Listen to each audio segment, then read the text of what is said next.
오늘의 말씀은 사무엘상 20장 35절부터 42절 말씀입니다. 할렐루야, 성교 성도 여러분, 오늘 하루도 여러분 삶에 하나님의 은혜와 평강이 넘쳐나길 축복합니다. 오늘 우리에게 주시는 하나님의 말씀은 사무엘상 20장 35절에서 42절까지의 말씀입니다. 요나단은 다윗과의 언약을 신실하게 지킵니다. 인간적인 관점에서만 생각한다면 다윗은 자신의 왕위 계승에 가장 큰 걸림돌이죠. 그러나 요나단은 하나님의 뜻을 먼저 생각했습니다. 그래서 위기에 처한 다윗을 신실하게 돕습니다. 하나님의 뜻을 따르기로 결단한 요나단이 어떻게 다윗을 돕는지 본문을 통해 살펴보겠습니다. 사울이 다윗을 죽이고자 한다는 것을 확인한 요나단은 셋째 날에 다윗과 약속한 들로 나갔습니다. 그동안 사울이 다윗을 죽일 것이라고 생각하지 않았던 요나단은 사울의 진심을 확인했습니다. 그 후에 무거운 마음으로 활을 주올 소년과 함께 사금을 나와 들로 나갔습니다. 요나단은 다윗과 미리 약속한 장소에서 약속한 방법대로 다윗의 위험을 알려줍니다. 36절, 37절 아이에게 이르되 달려가서 내가 쏘는 화살을 찾으라 하고 아이가 달려갈 때 요나단이 화살을 그의 위로 지나치게 쏘니라.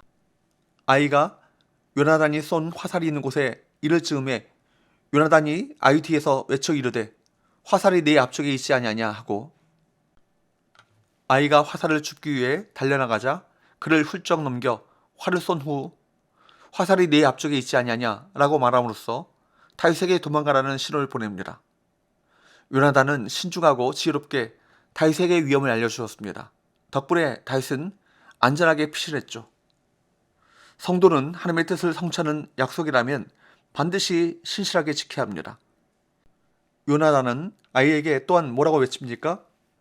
38절 요나단이 아이 뒤에서 또 외치되 지체 말고 빨리 다름질 하라 하며 요나단의 아이가 화살을 주워가지고 주인에게로 돌아왔으나 지체 말고 빨리 다름질 하라 라고 말하는 것은 상황의 시급하고 위험함을 재차 다윗에게 알려주기 위함이었습니다. 아이는 아무것도 몰랐지만 다윗은 요나단의 말을 통해서 자신에게 닥친 이 긴박한 상황이 어떤 것인가를 인식할 수 있었습니다. 요나단은 다윗의 얼굴을 보고 마지막으로 인사하기를 원했습니다. 그래서 자신의 무기를 아이에게 맡기며 먼저 들어가라고 말합니다. 40절 요나단이 그의 무기를 아이에게 주며 이르되 이것을 가지고 성읍으로 가라 하니 요나단이 소년에게 준 무기는 그가 사용한 활이었을 것입니다. 요나단은 소년에게 자신의 활과 화살을 들고 성읍으로 가라고 하는데 이 성읍은 사울 왕궁이 있는 기바를 가리킵니다. 아이를 성읍으로 돌려보낸 것은 마지막으로 다윗을 비밀리에 만나려 하는 의도였던 것입니다. 이의 관계로만 보자면 요나단이 이렇게 위험을 무릅쓰면서까지 다윗에게 호의를 베풀어야 할 이유는 전혀 없습니다.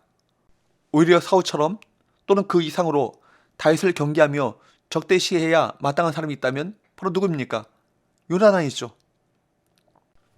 요나단은 자신의 아버지보다 세상의 그 어떤 권력자보다 하나님을 두려워한 자로서 세상의 부귀영화보다 정의와 신의를 중요시한 신앙인의 모범인 것입니다. 41절 아이가 가매 다윗이 곧 바위 남쪽에서 일어나서 땅에 엎드려 3번 절한 후에 서로 입맞추고 같이 울되 다윗이 더욱 심하더니 소년을 보낸 요나단이 다윗과 만나죠. 이렇게 둘이 만나서 이야기할 것이었다면 요나단이 굳이 활을 쏘고 소년에게 말하는 것을 통해 아무도 모르게 다윗에게 신호를 보낼 필요가 없지 않았을까 생각할 수 있습니다. 그러나 앞에서 말했듯이 사울이 다윗을 죽이기로 결심한 것이 드러났을 경우 다윗과 요나단이 대면할 계획은 원래 없었습니다. 요나단이 다윗을 그냥 보내기가 너무나도 아쉬워 다윗을 만나고자 했던 것입니다. 다윗은 공식적으로 자기보다 서열이 높은 요나단에게 3번 절함으로 예를 갖춥니다. 한 번 절하지 않고 3번 절한 것은 요나단을 향한 깊은 사랑과 감사의 표시입니다. 아버지의 뜻을 거절하면서까지 사랑하고 보호해 주었던 요나단의 사랑과 우정에 다윗은 복받치는 감정으로 감사의 절을 올렸던 것입니다. 둘은 서로 입맞추었는데 이 입맞춤은 그 당시 이별의 인사였습니다. 라반도 그의 손자들과 이별할 때 입을 맞추었고 바울도 에베소 성도들과 이별할 때 입을 맞추었습니다. 두 사람은 서로 헤어짐을 아쉬워하면서 울었는데 다윗이 더 심하게 크게 울었습니다. 앞에서 다윗과 요나단의 사랑을 이야기할 땐 요나단이 다윗을 더 많이 사랑하는 것으로 기록되었는데 헤어지는 순간에 다윗은 더 크게 울었던 것이죠. 본문에는 기록되지 않았지만 다윗의 큰 울음에는 여러 가지 감정이, 여러 가지 의미가 복합적으로 담겨 있었을 것입니다. 우정을 나누기에 가장 어려운 상대였을 사울의 아들과 그토록 깊은 우정을 나누고 언약까지 맺었는데 이제 그 친구와 기억 없이 헤어져야 함에 슬픔이 컸을 것입니다. 또한 사울 왕조를 차지하기 위해 자기는 어떠한 일도 한 적이 없고 사울에게 아무런 죄도 짓지 않았는데 이렇게 도망자의 신세가 되어 떠나야 한다니 그 억울함 때문에 큰 슬픔을 느꼈을 것입니다. 마지막으로 요나단은 다윗과 맺은 언약을 상기시킵니다. 여호와 하나님께서 증인이 되신다는 것을 서로 고백합니다. 42절 요나단이 다윗에게 이르되 평안히 가라. 우리 두 사람이 여호와의 이름으로 맹세하여 이르기를 여호와께서 영원히 나와 너 사이에 계시고 내 자손과 네 자손 사이에 계시리라 하였느니라 하니 다윗은 일어나 떠나고 요나단은 성읍으로 들어가니라. 평안히 가라. 히브리 본문의 샬롬이 평안으로 번역된 것입니다.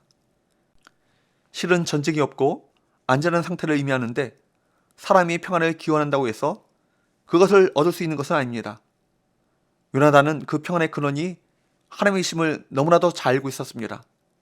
그런 말합니다. 여호와께서 영원히 너와 나 사이에 계시고 내 자손과 내 자손 사이에 계시리라. 결국 우리가 누릴 수 있는 평화, 샬롬은 하나님이 함께 하셔서 지켜주실 때에야 가능하다는 것을 깨달을 수 있습니다. 요나단은 다윗과 맺은 언약의 증인이 하나님이시기 때문에 두 사람뿐만 아니라 자신들의 자손들과도 하나님이 함께 해주실 것이라는 믿음이 있었던 것입니다. 이 말의 끝으로 다윗의 왕궁 생활은 끝이 나고 험한 도망자의 생활이 시작됩니다. 사랑하는 여러분, 이처럼 요나단과 다윗 사이에 아름다운 우정과 사랑이 가능했던 이유는 그 둘 사이에 누가 계셨기 때문입니까? 하나님이 계셨기 때문입니다. 하나님이 중심이 되실 때 진정한 샬롬이 이루어지게 되는 것입니다. 다윗과 요나단의 우정은 불순한 마음을 품고서는 절대로 이루어질 수 없습니다. 두 사람 모두가 하나님을 경외하고 겸손하며 마땅히 생각할 것 이상으로 생각하지 않고 신의와 정의를 소중하게 여겼기 때문에 아름다운 우정과 사랑이 가능했던 것입니다. 관계에서 신의가 깨지고 도덕성이 무너지며 정의가 굽는다면 그 마음에 하나님보다 더 중요하게 여기며 의지하는 것이 있고 하나님보다 더 두려워하는 것이 있기 때문인 것입니다. 기도합시다. 하나님 아버지, 우리의 모든 관계 속에 하나님께서 계셔서 하나님께서 베푸시는 샬롬의 은혜를 누릴 수 있도록 은혜 베풀어 주옵소서. 예수님의 걸어가신 이름으로 기도하옵나이다. 아멘.